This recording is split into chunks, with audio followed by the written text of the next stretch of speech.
Hello, my name is Tashala Williams. I am a local author and poet, and today I'm going to be reading the beginning of Tristan Strong Punches a Hole in the Sky by Kwame Mbalia. The car ride. There was a rhythm in my fist. Pop, pop. It told a story. Pop, pop. Everybody thought they knew the story. They'd seen it before. He'll get over it. It's a phase. Give him space. But they only knew fragments. They didn't want to hear the rest. Oh, you do? Well, what if I told you that I went to war over my dead best friend's glowing journal? Or that I battled monsters, big and small, with powers I didn't know I had, with gods I didn't know existed. Would you believe me? Nah, you wouldn't. You got your own problems. You don't want to hear about my struggles, right? Oh, you do? Well, I gotta warn you, it's a wild ride. So buckle up, champ. Let me give you some truth, and I hope it returns back to me. Tristan, they're here. Pop. Mom's shout interrupted my groove. I stopped pummeling the small punching bag Dad had installed in my room and loosened the straps on my boxing gloves with my teeth. The gloves fell on the bed, and I dropped down next to them. Eddie's journal sat on my tiny desk in the opposite corner, still glowing, still unopened since his mother gave it to me after the funeral 2 weeks ago. My room was so small I could have reached out and grabbed the leather book, but that would mean dealing with it, and who deals with their problems by choice? Pfft, not me. Tristan Strong! My dad yelled from down the hall. I hated that name. It made me appear to be something I'm not. My name should have been Tristan Coward, or Tristan Failure, or Tristan Fake. Maybe Tristan, how could you lose your first boxing match? Anything but Tristan Strong. Mom's footsteps echoed through our tiny apartment, and then soft knocking sounded on my door. Tristan? Baby? Did you hear me? I cleared my throat. Yeah, I'm coming. The door opened and Mom peeked in. She was still wearing the Team Strong t-shirt from last night. I don't think any of us had gotten much sleep after we came back from my first bout. I stayed up nursing my pride, the only thing I really injured. My little fan club, Dad, Mom, and my grandparents on Dad's side, had tried to cheer me up, but I could see the disappointment written on their faces, so I pretended to go to bed while they held whispered discussions into the wee hours of the morning. And now it was dawn. Time to get this show on the road. Mom's eyes took in the organized chaos of my room and crinkled when they landed on me. She crossed the floor in 2 steps, avoiding yesterday's untouched dinner in the process, and sat down on the mattress. It's only for a month, she said, not even play acting that she didn't know what was wrong. I know. It'll be good for you to get away. I know. She rubbed my head and pulled me into a hug. The grief counselor said it would be good to get a change of scenery, some fresh air, work around the farm. Who knows? Maybe you'll find out you were meant to work the land. I shrugged. The only thing I was sure of was that I wasn't meant to be a boxer, despite what Dad and Granddad thought. I pulled free of Mom's hug, stood, grabbed my duffel bag, and headed out to start my month of exile. Aren't you forgetting something? Mom asked. I turned and she held Eddie's journal out to me. Her hand and wrists were bathed in the emerald green glow that was coming from the cover. But like everyone else I'd shown the journal to, She didn't notice any strange light.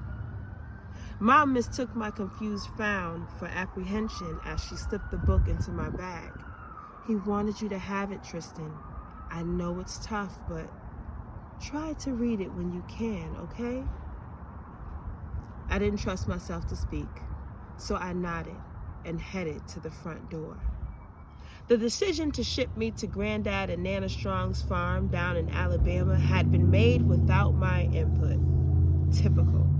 My parents had talked about it a few times before, but after Eddie's death and my third school fight in the final 2 weeks before summer break, well, I guess the time was right. At least I'd held my own in those school fights, unlike in the ring last night. It was just my luck that my grandfather had been there to witness my humiliation. You outweighed that other kid by 7 pounds, Granddad said after the match in his growling rasp of a voice. Set the family name back a decade. That's me, Tristan Disappointment. Son of Alvin Wrecking Ball Strong, the best middleweight boxer to come out of Chicago in nearly 20 years. I had Dad's height and Granddad's chin, and boxing was supposed to run in my veins. I'd worn Granddad's old trunks, and Dad had worked my corner. The Strong legacy was expected to take another leap forward during my first match. Instead, it got knocked flat on its butt. Twice. You'll get him next time, was all Dad said, but I could tell he was let down. And that hurt almost as much as getting punched. An early summer heat wave greeted me with a blast of humidity as I left the apartment building with my backpack over my shoulder and my duffel bag in hand. Thick gray clouds huddled in the distance, and I added to that list of totally not ominous things. Glowing journal? Yep. Storm on the horizon? You betcha. Dad and Granddad stood at the curb while Nana, no one ever called her Grandma, not if you wanted to eat, knitted in the car. Dad towered over his father, but you could see the family resemblance. Deep brown skin like mine, a wide jaw, and a proud stance. I got my hair from Mom's side of the family, thankfully, because both strong men had identical bald spots peeking through their short afros. Get him in the fields and put him to work, Granddad was saying. That'll put some fire in his belly. Dad shrugged and said nothing. To be fair, no one did much talking when Granddad was around. That old man could yak a mile a minute. Nana saw me coming down the stairs, dropped her knitting, and rushed out of the car. There he is. How you doing today, baby? Are you sore from last night? She gave me a hug that muffled any answer, then shooed Granddad to the side. Get the boy's bag, Walter. Alvin, she said, addressing my father. We've got to hit the road before that thunderstorm hits. Granddad looked me up and down. Is that all you kids ever wear? I glanced down. Black Chuck Taylors with gray untied laces, loose khaki cargo shorts, and an even looser gray hoodie. That hoodie went with me everywhere. It had a picture of a flexed bicep on the back in faded black ink. Call me sentimental, but it's what I always wore when Eddie and I were hanging out. He called it the Tristan Strong uniform of choice, perfect for all occasions. So yeah, I wear it a lot. Nana shushed him and pulled me into another hug. Don't listen to him, Tristan. I can't wait to have you back with us on the farm. You were so little last time, but them chickens you used to chase still haven't forgot you. I packed a lunch and even rustled up a new story or two for the ride. And so, just like that, with a clap on the shoulder from Dad and a hug from Mom, I was someone else's problem for a month. Goodbye, Chicago, and all your glorious cable TV, internet, and cell phone service. I hardly knew ye. One thing became very clear during the 12-hour car ride to Alabama. I was never going to do this again. Never, ever. Sitting in an enclosed space with Granddad was like wiping your tears with sandpaper. Painful, excruciating, even. And you wondered why you ever thought it was a good idea. Oh, think I'm playing? 10 minutes into the trip. When I was your age, I had a full-time job, and I had already fought in 2 title fights. 3 hours in. Oh, you hungry again? Did you bring some stopping for snacks money? 6 hours in. Man, I shouldn't have ate those leftover beans for breakfast. 8 hours in. Can't believe I drove all this way to see a strong boy fight so soft. That's your grandmother's side of the family. Ain't no strong ever looked like that in the ring. Why, I remember. Anyway, you get it. By the time we crossed the Alabama state line, I was ready to claw my way into the trunk. I don't know how Nana could just sit there and hum and knit for most of the day, but that's what she did. The Cadillac rumbled down a 2-lane highway, picking up trails of dust and exhaust, a dented rocket ship blasting through time in reverse from the future to a land that Wi-Fi forgot. I'd put my earbuds in somewhere back in Kentucky, but the battery on my phone had long since run out. I just kept them in so no one would bother me. Nana kept knitting in the passenger seat, and Granddad tapped a finger on the steering wheel, humming along to a song only he could hear. Things seemed more or less calm except for one thing. Eddie's journal sat on the seat next to me. Now, I could have sworn I stuffed the book under the clothes in my duffel bag, which Granddad had put in the trunk, and yet here it was, waiting on me to do something I'd put off since the funeral. The late afternoon sun, occasionally peeking out from behind the storm clouds, made the journal look normal, ordinary. But every so often, I'd shade the cover with my hands and peek at it while holding my breath. Yep, still glowing. Why not open it, you might ask, and see what's inside? Well, believe me, it wasn't that simple. Before Eddie's death, the cover of his brown leather journal had always been blank. Now, a weird symbol appeared to be stitched into it, like a sun with rays that stretched out to infinity, or a flower with long petals. The same symbol was embossed on a carved wooden charm that dangled from a cord attached to the journal's spine. I had seen the tassel before. Eddie had used it to mark his spot or to flick me in the back of the head, but the charm was new. And, even more weirdly, the trinket pulsed with green light too. I've been staring at that book every day for minutes on end, but the glow always stopped me from opening it. I mean, I knew what was in there anyway. The stories Eddie had jotted down in his goofy, blocky handwriting, and his own silly creations to the fables Nana used to tell us when we were younger, when she'd come up to visit. John Henry, Anansi the Spider, Brer Rabbit's Adventures. I'd read them all. Our end of semester English project was supposed to be a giant collection of stories from our childhood. Eddie was doing the writing, and I was going to give the oral presentation. Then the accident happened.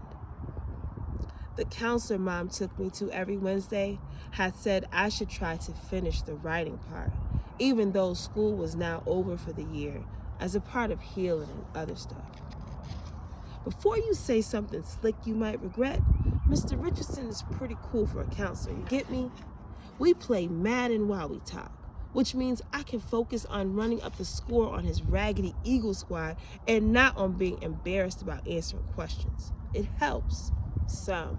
If it gets too rough, he knows when to back off to. So you can keep your sensitive and man-up comments to yourself, chumps. To avoid thinking about the haunted journal, I watched the weather outside the car window. Clouds had never let up, even once we were in the deep south. They just switched from hurling lightning bolts at us to hurling fat drops of rain that splattered across the windshield like bugs.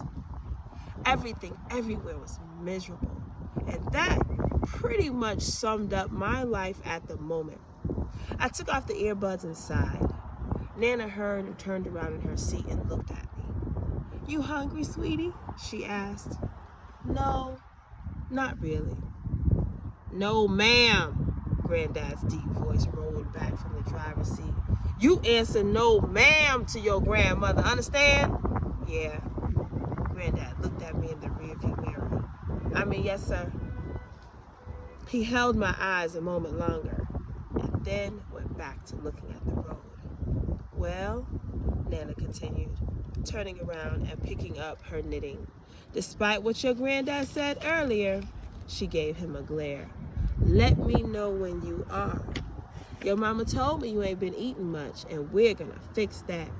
And don't you have some writing to do? That's what your counselor wants you to focus on." "Well, I don't need no counselor," Granddad rumbled. "He needs work. Ain't no time for moping when horses need feeding and fences need mending." "Walter," Nana scolded, "he needs to—" "I know what he needs." I shook my head and stopped paying attention.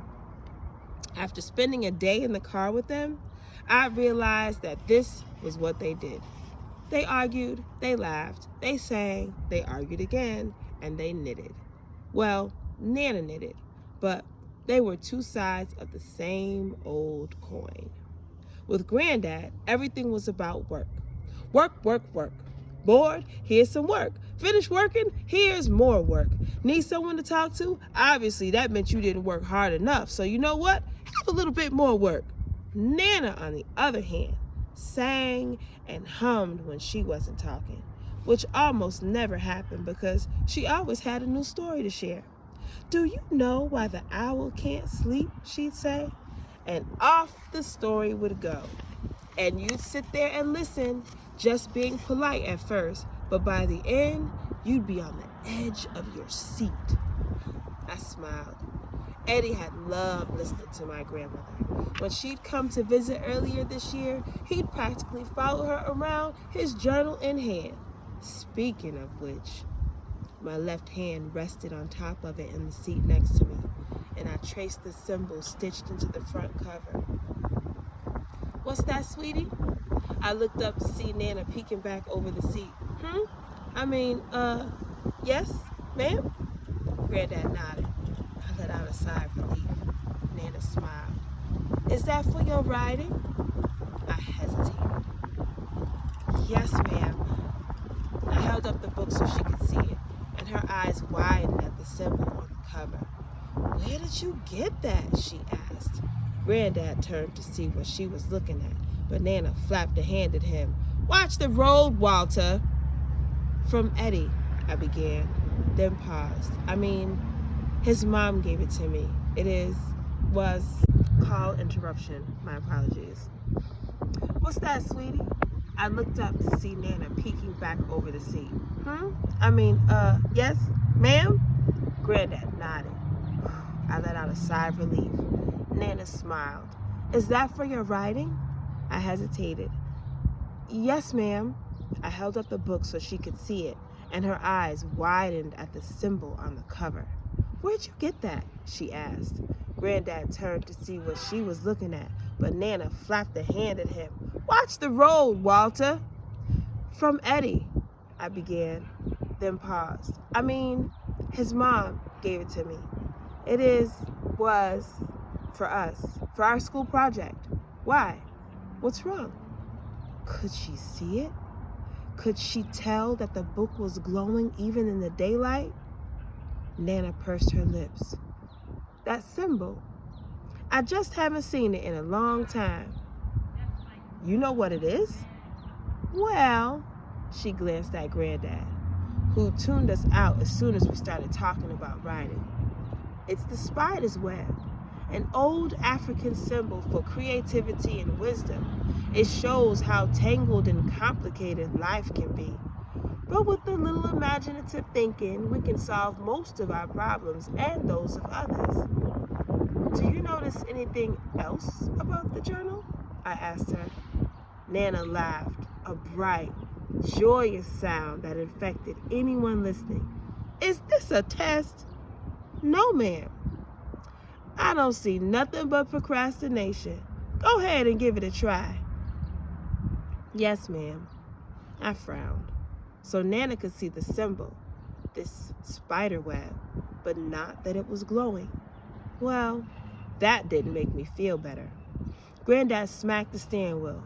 Y'all need to stop filling his head with that mess about symbols. He needs to stay in the real world. Think about what he did wrong last night. The boy need to focus. Boxing ain't gonna just happen. You gotta train your body and your mind. Granddad, I don't want to hear it. You're not a kid anymore. You're a strong and Walter, Nana interrupted. Don't be so hard on the boy. He needs some toughening up. Y'all being too soft on him. Now look, Nana started, whisper lecturing Granddad, who shook his head and grumbled beneath his breath. I slid down in my seat and tried to block out the argument. I let my thumb trace the cover of the journal, and before my brain could tell me not to, I yanked it into my lap and flipped it to a random page. So what if it glowed? It was still a book, and reading it will be better than listening to any more of Granddad's insults disguised as life lessons, or reliving that bus accident. I mean, really, what could go wrong? That is chapter 1 of Tristan Strong Punches a Hole in the Sky. I am Tashala Williams. Thank you, Hartford Public Library, for this awesome opportunity. Stay tuned.